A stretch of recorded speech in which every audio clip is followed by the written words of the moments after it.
Someday, I'm going to record a video that finally has no audio issues. I'm not sure today will be the day. I'm recording this on my phone in a closet to try and make up for my main mic not working.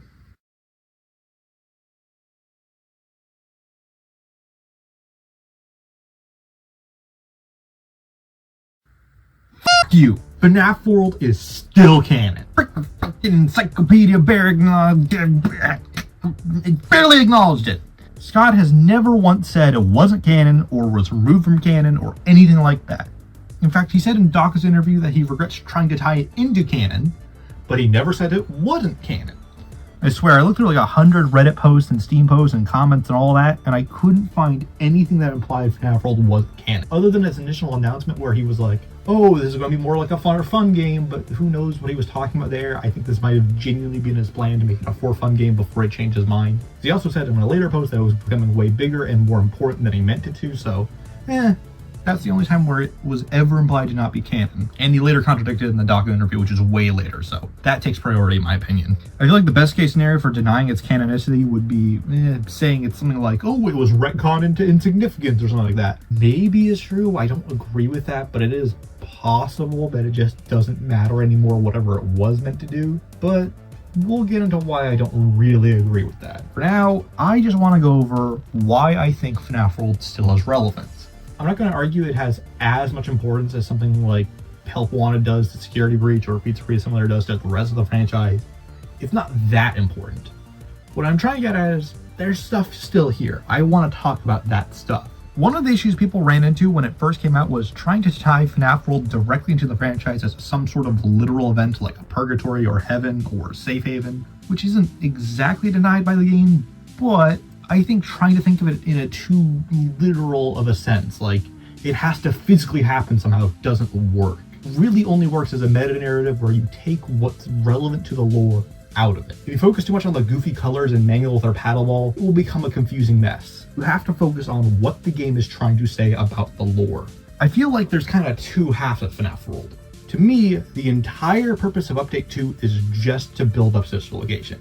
It really isn't meant to add on to the lore of FNaF 4 or its own lore. It's really just there to build up Baby's reveal and all that. So I wouldn't worry about that update as much as we're going to talk about the first update. I think Update 1 is probably the most important game in terms of directly following FNaF 4's events. FNaF 4 and Happiest Day are directly connected by FNaF World. Firstly, let's cross off a misconception. This Fredbear really can't be Psychic Friend Fredbear from FNaF 4. And also, Psychic Friend Fredbear, at least in the modern lore, isn't the puppet. We know that this final line from FNaF 4 is probably supposed to be William because Michael directly references it in his whole big monologue where it's like, they thought I was you, ha! Whatever, etc. I've covered that a bunch. This directly connects to William. So if William says, oh, put her back together, referring to Elizabeth, and Mike says, I put her back together just like you asked me to, that means this is a thing that William says. Not to mention Sister Location also had the whole secret room with Fredbear in it, which implies to me that Scott's really trying to push us towards Fredbear is now William, regardless of whatever he was meant to be originally. Not to mention Real Jake also reinforces it, is my opinion, but that's not really important. We're not going to be really focusing on that in this video. I'm trying to talk about FNaF.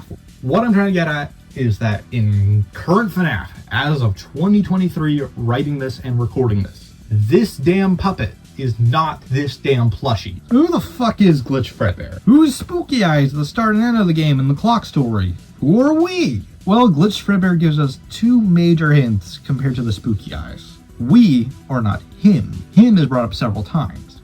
Our job as the player is to leave breadcrumbs for him. And these crumbs are the clock minigames, which are the FNaF 3 minigames Happiest Day, or at least a setup to them. So Fredbear's goal is to get us, the player, to set up Happiest Day. But we are not Fredbear, and we are not him. In fact, it's specified that we, the player, were created for one thing. Note, Fredbear doesn't say specifically who created us, just that we were created. It's also worth noting that the Spooky Eyes doesn't talk to us the same way that Fredbear does, which implies that even if they are the same entity, they don't talk to him the way they talk to their creation or us. Or even if they did create us, it's unclear. Fredbear talks to us sort of like a minion or a created puppet trying to do work. But Spooky Eyes talks to us like everything's okay, it's trying to fix things. There's problems happening out there and they have to be solved. Which really shows that him is way more important than whatever the created entity is. There's also the line, I won't let the same happen to you, but we're gonna have to keep that in our pocket for now. Let's focus on what the pieces are and how they connect to Happiest Day. In very simple terms, the him Spooky Eyes is trying to help is the Happiest Day kid who puts on the golden Freddy mask. With that in mind, here's where things get messier than theories of the time made it seem. Something very wrong. I won't say happy to you.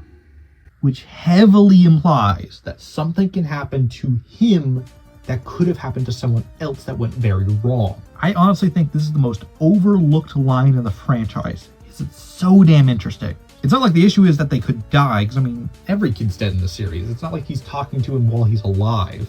The phrase, I won't let the same happen to you, heavily implies this is something specific that could happen to him, the FNaF 3 ghost kid, that happened to someone else, that something went wrong. And since it's something that can happen to a spirit who's already dead, it's pretty significant, and it's something that can go very wrong. And spooks can't let that happen again. Now honestly, I'm not 100% on what this is referring to, but here are some of my ideas. Because Sister Location doesn't seem to be set in motion yet, we have to think of this from the time period where FNaF World came out. Specifically, Update 1 and FNaF 4 backwards. So what events happened in those prior games that we can look at? What with spirits could have gone wrong that could have happened to the Happiest Day kid? Once again, dying doesn't count. And it has to be something that can happen to him, a spirit. Something that first came to mind was maybe William coming back to Springtrap, and that wasn't meant to happen, but narratively that doesn't really make sense, and also it's kind of weird because wouldn't that be a good outcome for the spirit, him coming back as an animatronic to do whatever or help people? That doesn't really seem to line up. So this leaves me with 3 outcomes I can think of that all kind of have their own issues. 1. Scott already actually had Sister Location planned, and this was referring to Elizabeth being corrupted by babies killing AI to become evil. Spooky Eyes just doesn't want the crying child, or whoever this kid is, or Cassidy, or whatever the Happiest Day kid is, to become evil like them. Number 2, this is the kind of generic answer for anything in the first 4 games. Shadow animatronics, something ghosts not being what they're meant to be. They're the wrong forms. They should be like Golden Freddy, where they're like solid ghosts that can go anywhere, but now they're intangible, weird shadow stuff. I don't know. Number 3, the vengeful spirit wasn't meant to be angry or vengeful and was meant to be helpful and bring Happiest Day to the other kids, and they didn't. So now the crying child's the one who has to do it or something like that.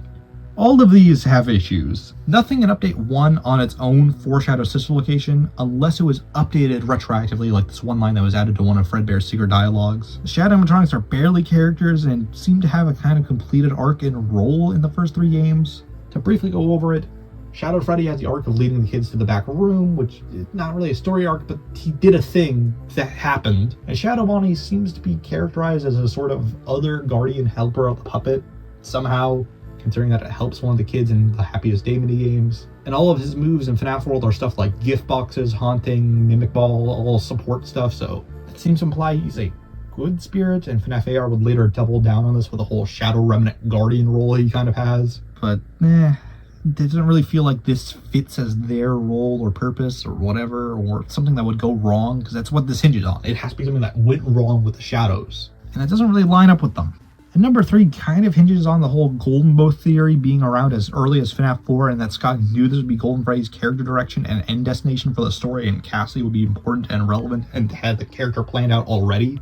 And also that's an entirely elaborate and very extended plot point that's not really explained in the first 4 games very well, if that is the case. Hey, I didn't say there was going to be a satisfying answer, I just said that I had some answers that kind of work, kind of don't.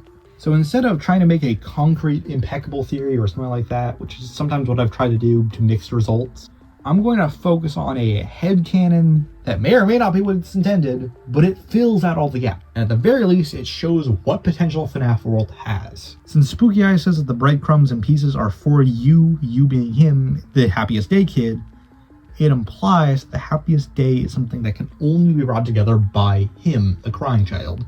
He has to be the one to put everything together. Why do I think it's the crying child? It's simply because FNaF World is kind of treated as a sequel to FNaF 4 in many ways. It feels like a direct connection or follow-up to it, so that's why I say it's the crying child, because that was his whole game, and that was unclear, and Scott was dissatisfied that people didn't really figure out or understand it, so What I think the Spooky Eyes is meant to be, or at least originally, is the puppet trying to give crying child a rest, and they made this weird abstract entity to put all the pieces together for them. The puppet can't solve the crying child's problems. It's up to the crying child to let Happiest Day happen. But if they have the pieces, it can be easier. The pieces are Gabriel, Fritz, Susie, and Jeremy from the MCI. And I think, since it's up to the crying child, he needs to find them. The pieces are in place for you. He has to be able to do everything. What we're seeing in the FNaF 3 minigames is some sort of abstract representation of him bringing all of them together. He gets the party he never got. They all get to be free via his power. Whatever that is. Whatever weird abstract stuff Golden Freddy happens with.